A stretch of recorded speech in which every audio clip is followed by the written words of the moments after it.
Have you ever wondered who protected the most powerful person in the ancient world?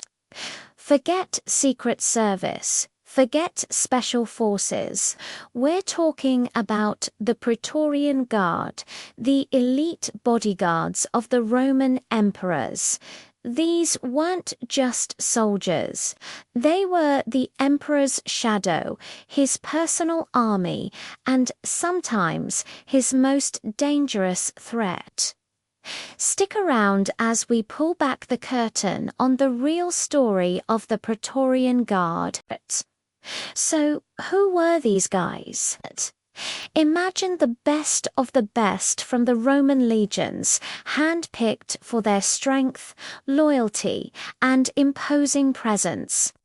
The Praetorian Guard originated way back in the Roman Republic, serving as bodyguards for high-ranking generals on the battlefield. But it was the first Emperor Augustus who truly transformed them.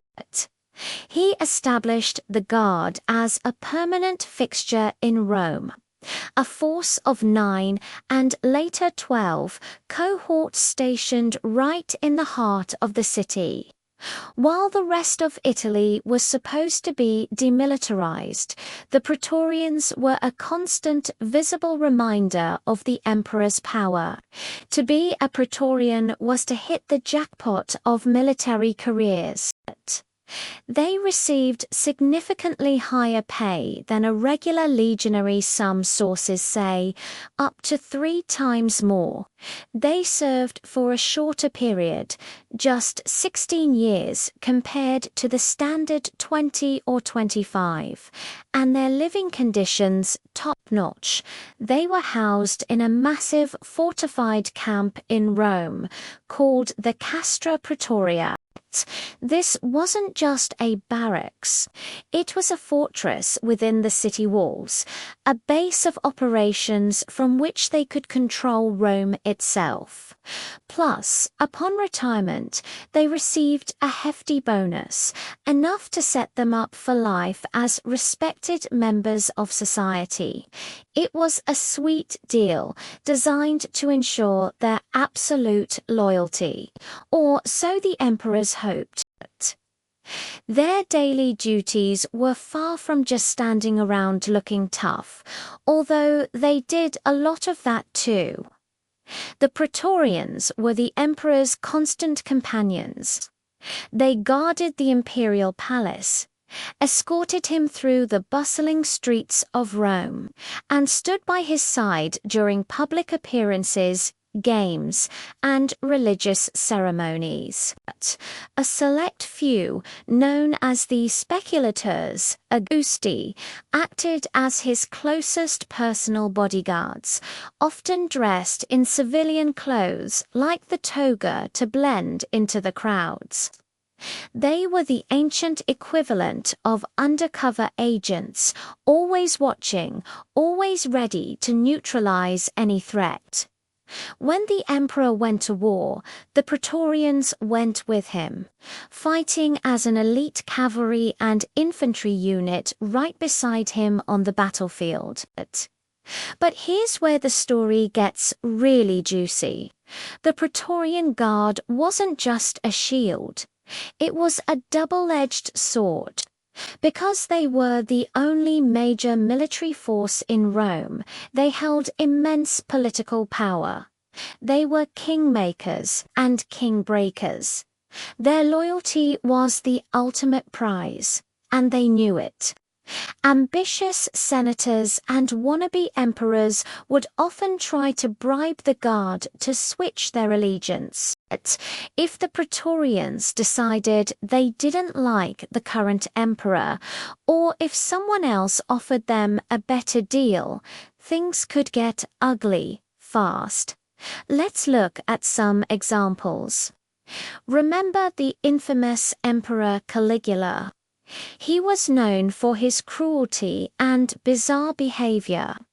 Fed up with his tyranny, members of the Praetorian Guard, led by their tribune Cassius Chaerea, assassinated him in 41 AD. But what happened next is even more incredible. In the chaos that followed, the Praetorians found Caligula's terrified uncle, Claudius, hiding behind a curtain. Instead of killing him, they declared him the new emperor on the spot. Claudius, who had no real ambition to rule, was basically carried to power on the shoulders of the very men who had just murdered his nephew. This event set a dangerous precedent.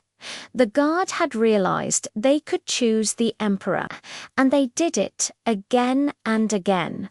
Fast forward to 69 AD, the year of the four emperors. After Emperor Nero's downfall, the Praetorians first backed Galba.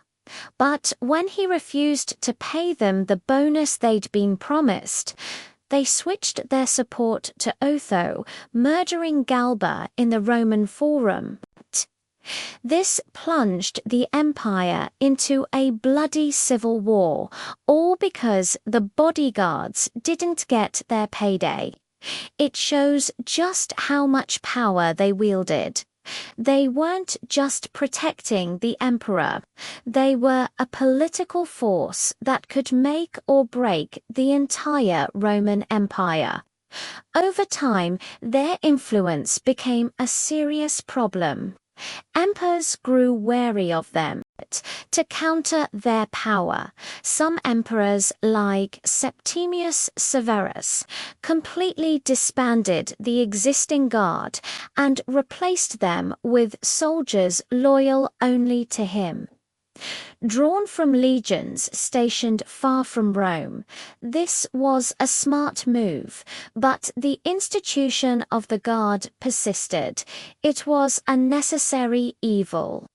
The emperor needed an elite force in the capital, but that force would always be a potential threat. The final chapter for the Praetorian Guard came with the rise of one of history's most famous figures, Constantine the Great. In the early 4th century, Constantine marched on Rome to challenge his rival Maxentius. And who was Maxentius's elite force? You guessed it, the Praetorian Guard.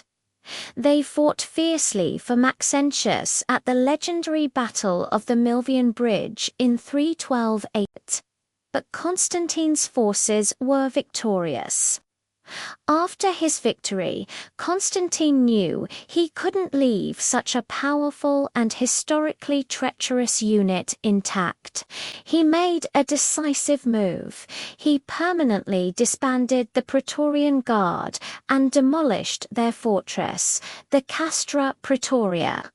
After more than 300 years of power, influence, and intrigue, the emperor's elite bodyguards were gone for good. The legacy of the Praetorian Guard is a fascinating lesson in power. They were created to protect the ruler, but they ended up becoming one of the greatest threats to imperial stability. Their story is a reminder that proximity to power is power itself, and that loyalty can be a very expensive commodity. From humble beginnings as battlefield bodyguards to becoming the ultimate political puppet masters of Rome.